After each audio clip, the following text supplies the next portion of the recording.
सत्संग की आधी घड़ी तब के वर्ष 1000 तो भी बराबर है नहीं, कहे कबीर विचार। तो यहाँ आपसे प्रार्थना की जाती है, जब तक सत्संग चले आप सब चिंताएं और इधर उधर की गल्ला बातें छोड़ के ध्यान से सत्संग सुनो। तो परमात्मा कहते हैं, पछाड़ खा खा रोएगी सुरता जब तू चलेगी अकेली, बड़े पूरे संसार को परिवार को छोड़कर ना जाने कब तुझे यहाँ से जाना होगा। जब पछाड़ खा खा रोएगी, यम के दूध पकड़ रहे होंगे, हाय मेरे बच्चे रह गए, हाय ये रो गया। ये कसाई का लोक है, या कोई ना सुनता, कबीर भगवान ने बताया करके। तो उसके लिए समाधान बता रहे हैं। कबीर साहब कहते हैं, मेरे मनुआ भाई, गुरु बिन जागा कौन सी घाटी, गुरु के बिना तू कौन से मार्ग से जाएगा। सब जगह यम के दूत। परमात्मा कहते हैं 12 करोड़ यम के दूत हैं, और जब तू यहां से चलेगा चारों तरफ जैसे कीड़ी की नाल, कीड़ी हुआ करें नो खड़े पाओगे तेने चारों सब रास्तों पर। जिधर भी तू चलेगा उसी तरफ तेरे सिर में लठ मारेंगे, पागल कुत्ते की तरह कुटेंगे। तो परमात्मा कहते हैं, मेरे हंसा भाई, गुरु बिन जागा कौन सी घाटी, और फिर मानुष शरीर तेरा समाप्त हो जाएगा। कहते हैं, बैल बने कंगाल का, तेरे कड़ पे बाजे लाठी, मेरा मन मूर्खा भाई, गुरु बिन जागा कौन सी घाटी। हमने थोड़ी सी माया की भांग पी ली, मनुष्य जीवन मिल गया, समय पर टूक मिल गए, को रोजगार ठीक हो गया, कोई जीविका ठीक निर्वाह हो गया, तो बकवाद बाती है सारी। अब कोई गुट्टी लावे, कोई मोटरसाइकिल ले रहा है, कोई कार लेकर लंबी सिगरेट ला के टोर दिखावे, या टोर उड़े बिखरती फिरेगी जब गधे कुत्ते बन जाओगे। परमात्मा कहते हैं, तो क्या बताना चाहते हैं दाता कि मेरा मन मूर्खा भाई, गुरु बिन जागा कौन सी घाटी, और बैल बने कंगाल का, तेरे कड़ पे बाजे लाठी, मेरा मन मूर्खा भाई। आपने देखा होगा, हमने तो खूब बिटर एक्सपीरियंस है। जो गरीब व्यक्ति किसान होते थे, पशुओं को पूरा चारा भी नहीं डाल सकते थे, और काम लेते घना धनवान बनने के लिए बैल को जोड़ के। अब भूखा प्यासा बैल कैसे चलेगा, ना चला तो उस पर लठ मारे न पूरे कमर के ऊपर, फिर उसको चलना पड़ता है। तो परमात्मा कहते हैं, तेरी ऐसी दुर्गति होगी। अब क्या बताने जा रहे हैं, यो सौदा फिर ना ही संतो, यो सौदा फिर ना ही। ये मनुष्य जीवन का मिलना, और मनुष्य जीवन मिल जाए तो भक्ति का संदेश नहीं मिलता। कोई संदेश दे देता है तो नकली गुरुओं का फंस जाते हैं, जाकर के वो भक्ति करो चाहे ना करो, वो भी यूजलेस है। तो ये सौदा जो आज आपको प्राप्त है, ये बार बार नहीं मिलेगा। आपका मनुष्य जीवन और ये बिचली पीढ़ी का समय जो भगवान ने कह रखा था कि धर्मदास मेरी लाख दुआई, यो मूल ज्ञान की तबार न जाई। मूल ज्ञान बाहर जो पढ़ी, ये बिचली पीढ़ी हंस नहीं तरही। मूल ज्ञान को तब तक छुपाई जब तक ये द्वादश पंथ ना मिट जाए। ये मूल ज्ञान अब दास आपको दे रहा है। ये मूल ज्ञान ना कबीर पंथ में और ना राधा स्वामी पंथ में। राधा स्वामी पंथ का तो काल आपको दिखाई दिया था शाम को। समझदार को संकेत बहुत होते हैं, और इन कबीर पंथियों का भी आपके सामने बहुत सा संदेशा दे दिया और भी देता रहूंगा समय आने पर। तो इनके पास कबीर साहब का ज्ञान नहीं, मूल ज्ञान नहीं। तो परमात्मा ने ये मूल ज्ञान छुपा के रखना था और सार शब्द भी छुपा के रखना था। धर्मदास मेरी लाख दुहाई, ये सार नाम की तबार न चाहिए। सार नाम बार जो पढ़ी, बिचली पीढ़ी हंस नी तरही। यानी सार नाम को भी छुपाना था और इस मूल ज्ञान को भी छुपाना था। अब ये सार्वजनिक किया जाता है। अब क्या बता रहे हैं कि ये समय आपका, और मनुष्य जीवन होकर के सत भक्ति ना करके आप आन उपासनाएं करते हो जो शास्त्र विधि विरुद्ध है, तो आपका जीवन नष्ट हो जाता है। इस मनुष्य जीवन की कीमत को कितना बताते हैं, कैसे बताते हैं, इसे हमने क्या करना चाहिए था कि ये सौदा फिर ना ही संतो, यो सौदा फिर ना ही, ये लोहे जैसा ताव जात है काया देश राही। जैसे कारीगर लोहार लोहे को एहरन के अंदर डालकर और उसको गर्म कर देता भट्ठी में, वो बिल्कुल लाल हो जाता है, उसको निकाल के तुरंत उसके ऊपर चोटें मारता है। तुरंत चोट लगानी होती है जब तक वो पूरा गर्म है। यदि वो ठंडा हो जावे तो गर्म के ऊपर चोट लगा के वो जो चाहे सो बना सकता, जो उद्देश्य लेकर वो सारा सांग जोड़ रहा था। और जरा सा भी ठंडा हो जाए तो चाहे सारे गण मार ले, उसके ऊपर झाड़ ले, वो बांगा टेढ़ा हो जाएगा, वो वस्तु नहीं बन सकती। तो परमात्मा कहते हैं जब तक आप मानव शरीर में है, स्त्री या पुरुष का, आपका ये लोहा गर्म है, और जिसके ऊपर ये राम नाम की चोट लगी तो इसका उद्देश्य पूरा हो सकता है। मृत्यु के बाद तो टेढ़े मेढ़े मुंह लग जाएंगे कुत्ते के देसुअर के, फिर कुछ भी हाथ नहीं लगेगा। अब परमात्मा क्या बताना चाहते हैं, तीन लोक और भवन चतुर्दश, ये सब लग सौदे आही, दुगने तिगने किए चौगने, और किन्हु मूल गवाही। जैसे कोई बुद्धिमान व्यक्ति 10-5 लाख रुपए लेकर के किसी दूसरे प्रदेश में जाता है बिजनेस व्यापार करने के लिए, तो वहां जाकर के किसी धर्मशाला में रुकता है या होटल में रुकता है, कमरा का किराए पर लेता है, और उस पैसे से अपना खर्च भी करना है और सौदा भी करना है। तो बुद्धिमान होता है, सौदा लेता है, आगे बेचता है, सौदा लेता है, बेचता है, उसे कई गुना बना लेता है।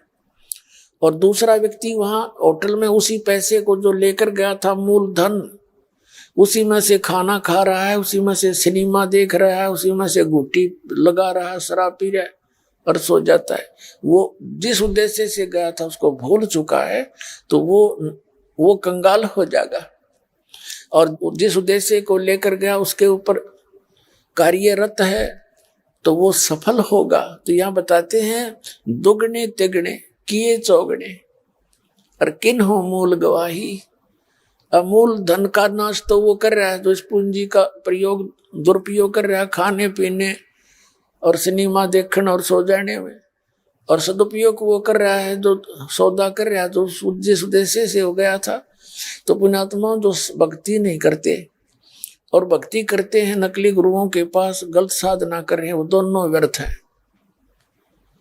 और जिनको सत भक्ति मिल गई वो दुगने तिगने चौगने कर रहा है अपने इस मूल धन के।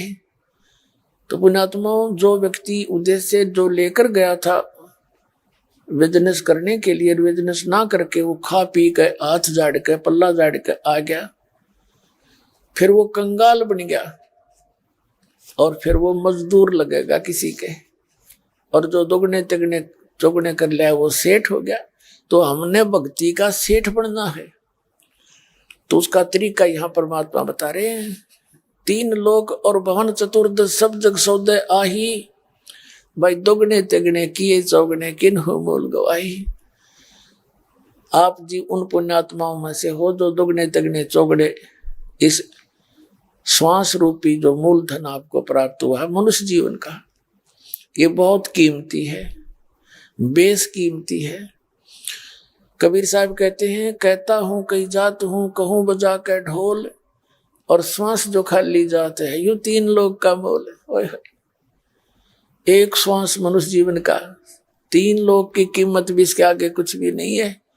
और आप इसको सारे व्यर्थ कर रहे हो। व्यर्थ कैसे? जो भक्ति नहीं करता उसके व्यर्थ, जिसको सत साधना ना मिली गुरु भी बना लिया उसका व्यर्थ। आपका कहते हैं श्वास सफल सो जानिए जो सुमरण में जावे, जो सुमरण में जाए, और नहीं तो व्यथा गंवा दिए कर कर आनो पाए। अब यहां बताने जा रहे हैं परमात्मा कि जो भक्ति नहीं करेंगे, तब कहते हैं जब तुम यहां से चलोगे आपको इसी शरीर में यहीं से दंडित करना शुरू करेंगे यम के दूत। भक्तिहीन प्राणी आपने देखा होगा, कभी कोई मरते हुए उनकी मृत्यु देखी हो, वो कईयों का तो काफी समय पहले ही जुबान बंद हो जाती है और वो आकर के यम के दूत उसके आसपास मंडराते हैं और उसकी जुबान बंद कर देते हैं और फिर वो तड़पता है, बुरी तरह तड़पता है। वो उसके श्वास गिनते हैं कितने और रह गए इसके, और जब खत्म होते हैं उसको निकाल कर ले चलते हैं, फिर वहीं से पीटना शुरू करते हैं, उसका बुरा हाल करके ले जाते हैं। उसको भूख लगी होती है, वहां साथ में स्वर्ग के निकट से गुजरते हैं, भूख लगती है, यमदूतों से कहता है मुझे भोजन करा दो भाई। वो कहते हैं तूने कोई पुण्य दान नहीं कर रखा, तेरे लिए यहाँ आहार नहीं है, तुझे तो नरक में डालेंगे, वहां खाइए गंध। तो पुण्यात्माओं, ये कोई डूम बाट के गीत नहीं जो दास आपको संदेश दे रहा है। हमारे पिता ने आकर बताए, हमारे मालिक ने आकर बताया हमारे को कि तुम्हारे साथ ऐसी दुर्गति हो रही है तुम्हारी, और तुम गलत साधना कर रहे हो, काल को भगवान मान बैठे हो। ये गलत साधना करके आप यही काल के जाल में जन्म और मृत्यु के रोग में फंसे हुए हो। अब क्या बताते हैं परमात्मा के जो दुगने तिगने चौगने नहीं करेंगे, कहते हैं ये दम टूटे, ये पिंडा फूटे, श्वास समाप्त होगा, शरीर को फूक दिया जाएगा, यानी इसको जलाते समय इसका लठ मारा करें शरीर ने, कति फोड़ के इसके खप्पर न, यू बाद में जड़ा छाती छूती, इन फोड़ा करे नो मोगरिया ते लठा ते, और जब फूक्या जाएगा यो। और ये अब कितना कीमती है, हमें कितना अच्छा लगता है, क्योंकि इससे हम परमात्मा के इस मूल धन को बढ़ा सकते हैं, सत भक्ति कर सकते हैं। ये नहीं करते हैं तो इसका कोई यूज नहीं। कबीर साहब कहते हैं पशु के चाम की तो जूती बन जा, जूते बन जाते हैं, और नौबत और नंगारा, ये नर देही कुछ काम ना आवे, जलबुझ हो जा छारा, राख हो जाएगी या किससे काम नहीं आवे। इसका काम यही है, बस मूल सत भक्ति करे। क्या बताते हैं, उस दरगाह में मार पड़ेगी, यम पकड़ेंगे बाही, और वह दिन की मुझे डर नहीं लगे, हे भगवान लज्जा रहेगी कि नहीं। परमात्मा गरीबदास साहिब जी कह रहे हैं उस दिन का मुझे डर लगता है, इसलिए भक्ति करता हूं, कहीं भूख चूक हो जा, नाम खंडित हो जाए, मर्यादा भंग हो जाए, कहीं फिर बात ना बिगड़ जाए, क्योंकि ज्ञान जब आपको होगा पुण्यात्माओं, आप परमात्मा के मार्ग नहीं छोड़ सकते थे, भूखे बैठे रहियो। एक दिन एक 12-13 वर्ष की लड़की मिल रही थी, वो रो रही थी, माँ क्यों रो बेटी? ने बोले जी हम भैंस रखी हैं 2-3, दूध बेचते हैं, और मैंने एक दिन दूध में पानी डाल दिया, और बाद में मैंने इतना रोना आया, मैं उस दिन की बहुत दुखी हो रही हूँ, मेरे से गलती बन गई। नाम लेने के बाद मैंने पहली गलती की, मुझे माफ करो पुण्यात्माओं। ये न्यू सुधरेगा समाज, छोटा सा बालक गलती होगी, और कितनी रो रही थी, वो जिंदगी में भूल के गलती नहीं करेगी। और फिर देखना सुख मालिक का, जब हम इतना भगवान से डरने लग जाएंगे, वो के बालक थोड़ा ही है, जब माँ के पेट में उसने पाले हम, वहां कौन पहुंचावा था आहार हमारे लिए? माँ ने बिना मेरा अंदर के हो रहा है, और परमात्मा वहां भी पाल रहा। परमात्मा कहते हैं दांत ने जब दूध दिया था, अमी महारस खाया, जब तू बाहर आया माँ के पेट से, उस तो पहले माँ के सतनों में दूध नहीं था, और बच्चे बेटा बेटी के बाहर आते ही और मालिक ने दूध से परिपूर्ण कर दिए हैं, और पीवर जूठा छोड़े, दांत नहीं थे दूध दे दिया, और दांत हुए जब ये कितना सुंदर आहार दे दिया उस मालिक ने।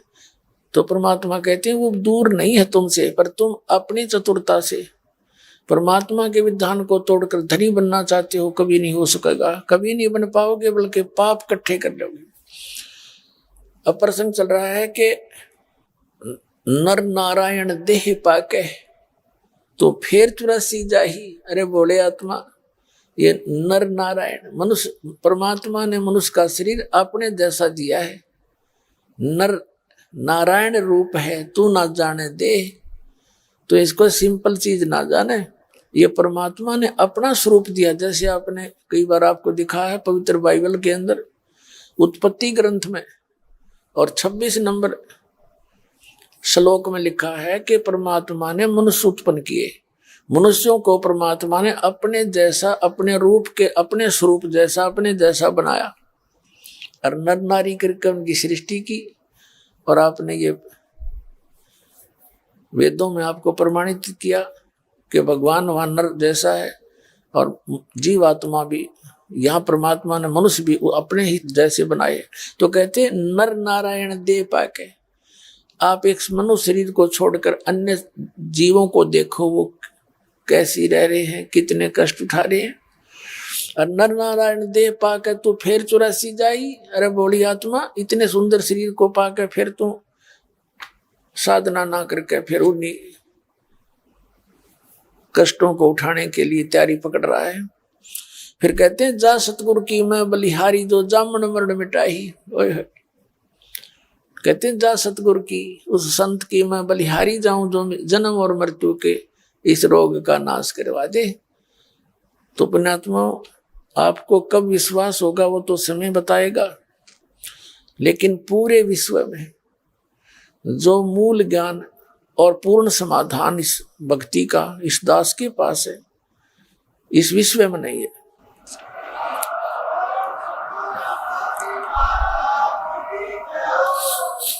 एक तो बात हुआ करें कहन की, दास प्रमाणित कर रहा साथ के साथ, और एक पॉइंट को क्लियर करने के लिए 6 प्रमाण देता हूं। और ये नकलिया ने कदे कुछ ढंग से बताया नहीं, अटपट खट करके, और हमने सारी विश्वास कर लिया उन पर उन्होंने। तो परमात्मा कहते हैं गुरुआ गांव बिगाड़े संतो, गुरुआ गांव बिगाड़े, ऐसे कर्म जीव कहला दिए, ईव जड़े ना जाड़े। तो यहाँ बताते हैं कि जा सतगुरु की मैं बलिहारी, जो जामन मरण मिटाही। तो इस जन्म और मृत्यु के रोग का इस दास के अतिरिक्त कितना समाधान, कितना ट्रीटमेंट नहीं है, ये गॉड गिवन है और इसे बहुत आसानी से मोक्ष होगा। इसमें कुछ करना ही नहीं।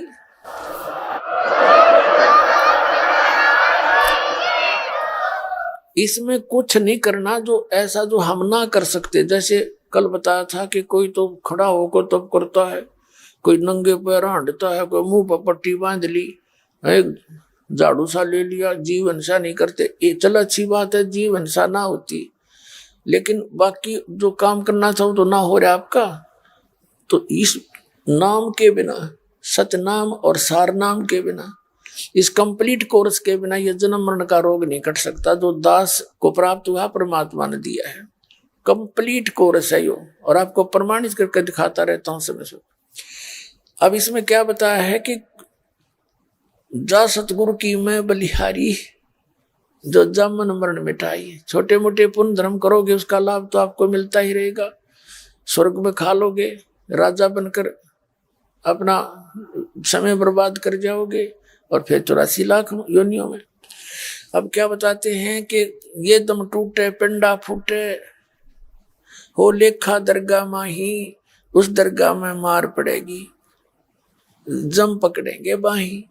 फिर कहते हैं मृत्यु के उपरांत कुल परिवार तेरा सकल कबीला, यानी अपने कुल के लोग, मसलत एक ठराई, एक राय हो जाती है सबकी। क्या राय होती है? उठाओ उठाओ, जल्दी करो, ले चलो, फूको इसने, ना तो 2 दिन रख लें तो इसमें कीड़े चल पड़े।